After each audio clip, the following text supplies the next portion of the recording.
lan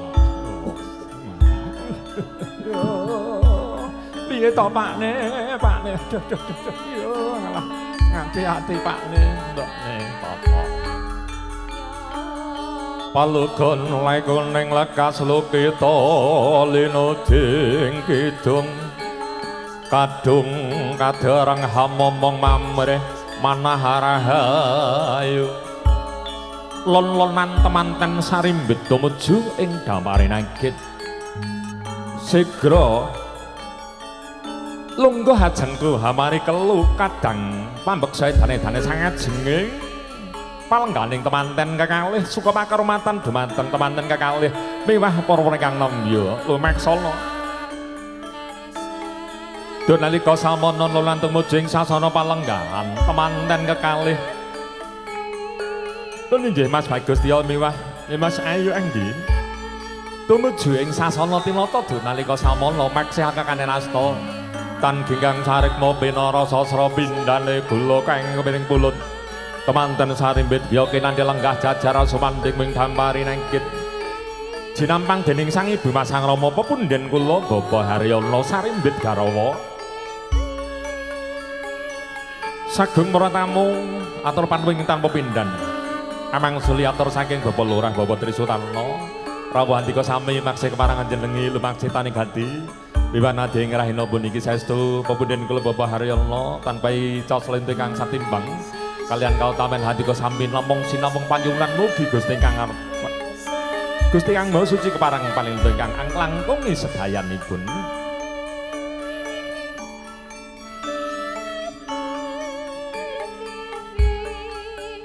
wis lenggah mung dampare nangge temanten sarimbit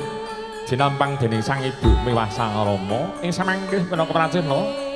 wis samakta tumaping gati laksana pamethuk ing besan kinasih dan injih pepunden kula Bapak Mujiyanto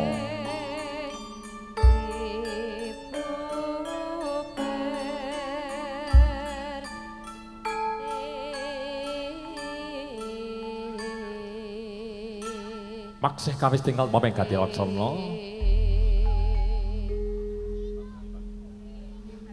bobot timbang temanten sarimbit ing samanggih kawis tinggal wis padha bobot bebet lan bebete temanten sarimbit Mas Agus Pratu Yuni Setyana miwah wong ayu Angginara Pratiwi sarjana seni tinimbang dening ingkang Rama punden kula Bapak Haryana wis padha bobot bebet lan bebete nggih Mas Pramtu nggih rada semu sithik amarga panjenengan saleranipun nggih radi awrat sawetawis mongko Pak Ngatino namung alit piyantunipun. Matur nuwun. Tinata kanthi tumata miyamaretis. Jeng tanti keparengah pranata tumapaing tanem jero temanten sarimbit. Tinetep dening pepunden kula Bapak Haryana mugi ing samangke sembada hangen nyamangun bebrayan agung tansah dadi kulawarga ingkang langgeng jodho ingkang langgeng fidini fadunya wal akhirah Allahumma amin. Taksih kawis tinggal tumaping gati laksana tanem jero temanten sarimbit samangke. Miwah ing samangke dugi sampun paripurna yakinandi hanabai gati laksana ingkang sampun pinaca. Dening kadang juru sumbaga jeng tanti keparengan pranata kanthi tumata miwah parantitis. Dan injih darek limah kacara kucara mewah. Tata cara putri kang sampun kasamektaken para tamu matur sembah nuwun ugi ngaturaken wilujeng sonten sugeng rawuh. Dewateng Bapak Ibu dosen saking isi Ngayogyakarta matur nuwun berkahipun Bapak Ibu luar biasa bahagia yang sungguh lengkap Mbak Anggi dan Mas Pratu dalam pernikahannya ditunggu oleh dosen-dosen yang sangat dihormati dan dicintai. Selanjutnya nanti masih kita lanjut untuk prosesi berikutnya. Bapak Ibu ingkang jinubeng pakurmatan kawis tinggal ing samanggih tumapaing gati laksana ingkang sampun tinata dening kadang juru sembaga dan injih tumapaing gati laksana kacara kucur musasmita mugi rezekinya lancar mancur panjenenganing tirta namada dumados saking kepeng perak kacang kawak dele kawak sing adoh dadi cedhak sing cedhak dadi sanak yen wis dadi sanak muga-muga uripe sarawa kepenak.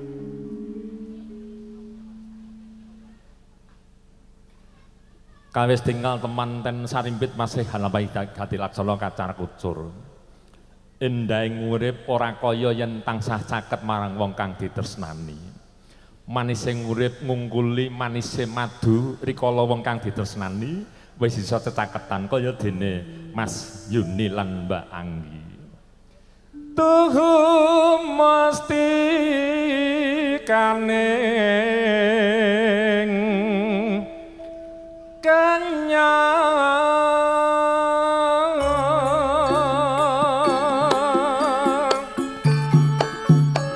kados tinggal papak ing acara kucenipun temanten sami Mas Tomapak semoga sajagatan ana sami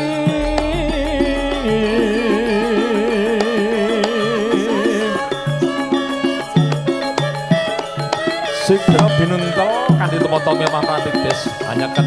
sang ibu mewah sang Rama hanyaken pemunden kula Bapak Haryono sarimpit ibu kepareng jumeneng yen ta sekar mungguing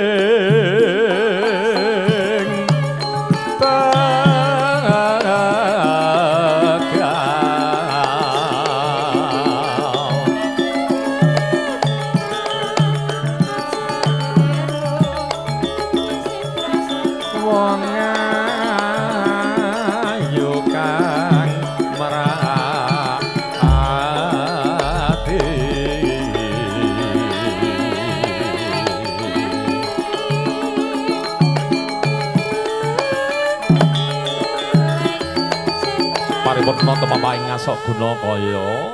temanten sarimpit sampun katur mateng sang ibu mewah sang Rama linambaran puja pangasta wadya pramuji mugi tansah lestari hayu sawuri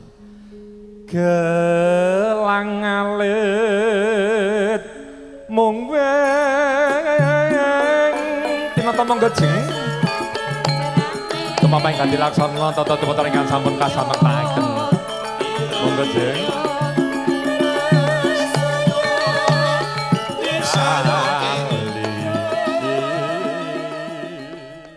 kalau pemuda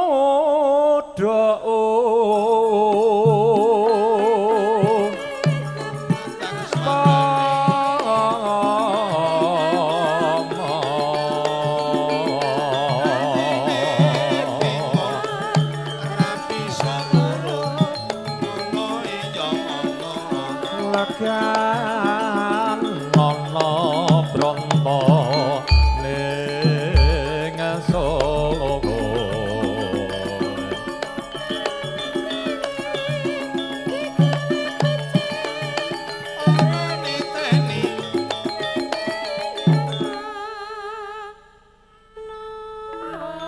Lir gumanti darak limah temanten sarimpit. Nggih. Monggo darep piyambak nggih mboten napa Mbak Anggi, Mas Yuni nggih. Badhe tanduk, Mbak? Oh, mboten tanduk nggih. Matur nuwun. Nggih. Kinanti ngunjuk monggo tirta ingkang sampun tinata. Monggo dipun talasaken rumiyin. Mas Bagus Pratu Yunis Tiono, miwani Mas Ayu Anggi Nur Pratiwi Sarajana Seni. Tinata kanthi tumata mewah pratitis monggo jeng. Hayo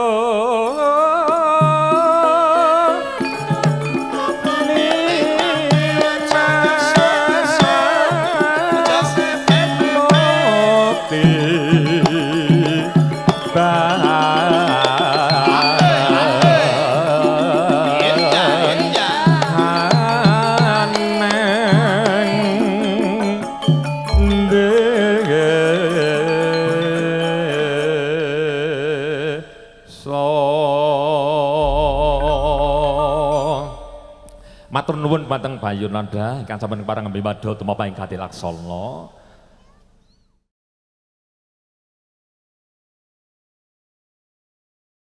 Cinandra panyayah nyadong ing kawilujengan candrane swaga.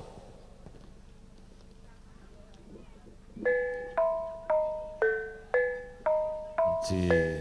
Mbak Tanti menika sampun wicaksana, sampun sonten methukipun mriki mawon lho, sampun pitung nggih monggo nggih. Matur nuwun. Nggih. Monggo keparengin namdi ing pepundhen papunden kula bepangatina atang pasta kalian papunden kula Bapak Mujianto Sebu kinanti sesarangan dumuju wonten palanggenipun temanten sarimbit sumangga kakandhen astana samangke dumuju sasana palenggahan temanten sarimbit papunden kula Bapak Mujianto Sarimbit Ibu Welas keparengan alangi ugi papunden kula Bapak Haryono Sarimbit Ibu Ngatemni ing samangke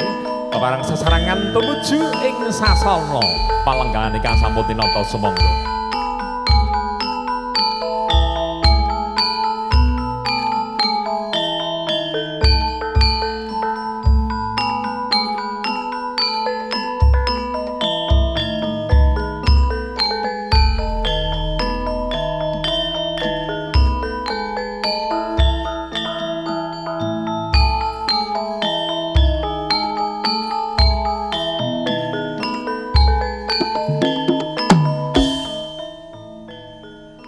Tan kaya kulawarga kekalih ingkang wis nyawiji. Nun inggih Bratageng Bapak Haryono Ibu Ngatemni memah Bapak Mujianto. Cinagak Ibu Welas samangke wis kinanti tumuju ing sasana palenggahan.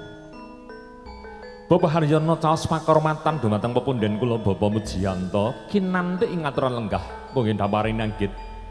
ingkang wis tinata sacelahing sasana rilengga sacelahing palenggahan ira temanten kekalih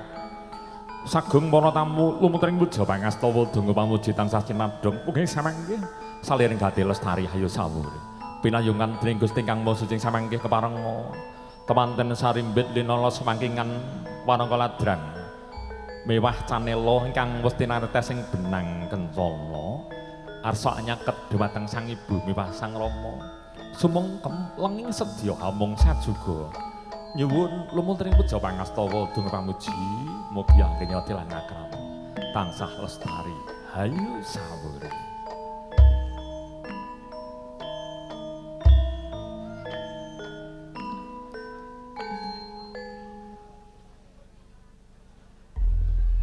sigra hajeng kusumembang nyaketa marang ibu mugi ninggir wong ayu lan wong bagus dongane ramamu lan ibumu kanggo sliramu sakloro nggir anakku wong ayu anggi muga-muga bagya mulya uripmu yo nggir dongane ramamu kaya dene genter sineret kang tanana pedhoti sadingah papan mugi tansah pinayunganing pangeran jonggir wong ayu lan wong bagus wadanane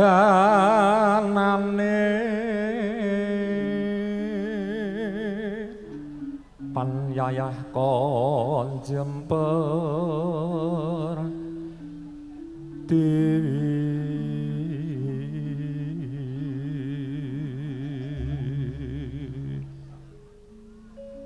sinartan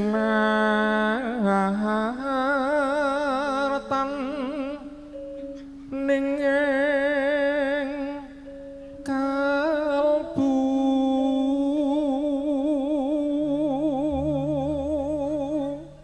pangestu paduka tansah kula suwun Kanjeng Ibu nyadeng lumunturing puja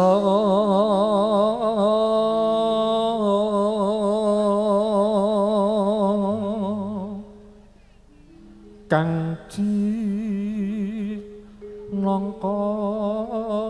rahayuning bebrayan kong raharja kang pala krama lestari hayu sawuri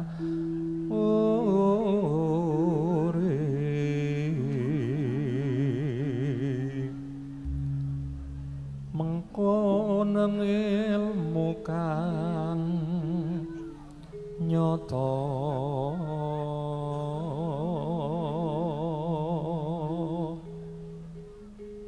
sanyatane gawe tentreming kalih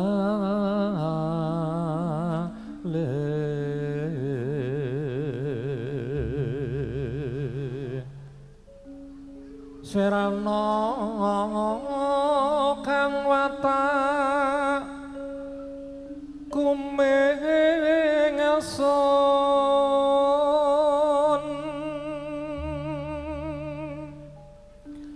tresna sih meringsa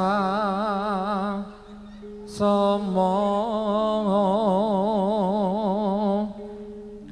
kang sinedya rahayuning bebrayan kung raharja kang madya padha lestari ayu sawuri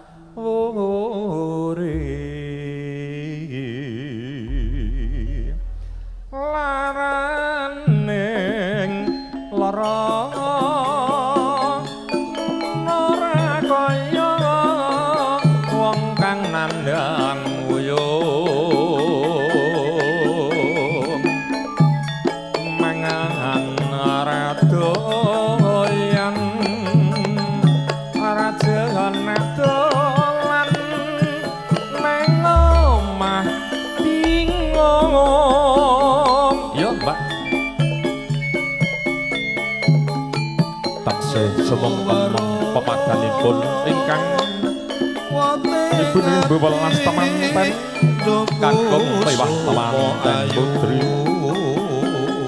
Sumadong lumunturing puja pangastawa donga pamuji saking ingkang Rama Pangapundhen ingkang panggih sepuh semangkih muga-muga temanten kekalih tansah bagya mulya antuk jatining nugra kasembadan sidaning karsa dadya lestari hayu monggo Mbak Erwin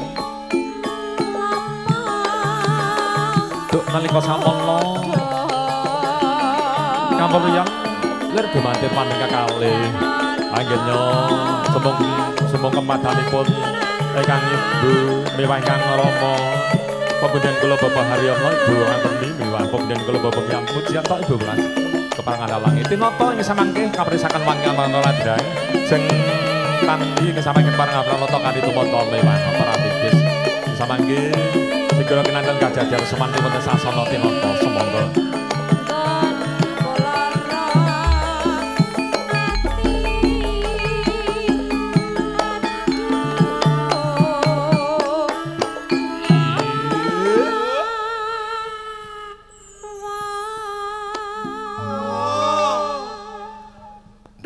dohku sumang nara krasa apa pancen tega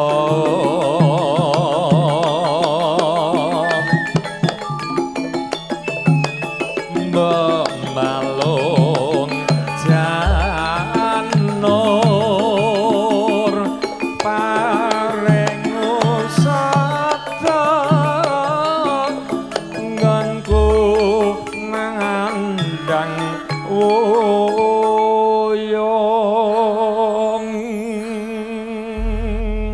para tamu kakung semua putri ingkang gajin bing pakurmatan paripun langgen kula angaye karya amanggaken temanten sarimbit saking kawitan ngantos pungkasan kirang wijang wijiling pamicara wagokaning pangkrakiting basa sastra miwah wirama bebasan katigasa menika jangga kapacunga menika asta katwa menika jojo mboten swala kridhawaing asta nyuwun pinrih samudra pangaksama terus nuwun para tamu ing pangsih barang pinalenggah satata para pembunten ing pangsih panenggah pembunten kula Bapak Suradi lenggah matur nuwun ugi para kanca-kanca dalang matur nuwun ing samangke para tamu rancaking lumaksitaning Gati Laksana kita kunduraken wonten ngasanipun Raka Mas Koni kalih miwah Mbak Upik ing samangke keparengan pranata Gati Laksana ingkang sampun piranji Mas Ateng Mas Koni kalih Mbak Upik niku Dimas Diajeng kala wingi Mas Ateng nah nika Dimas Diajeng dengan karo Mbak Wulan iki Pak D dan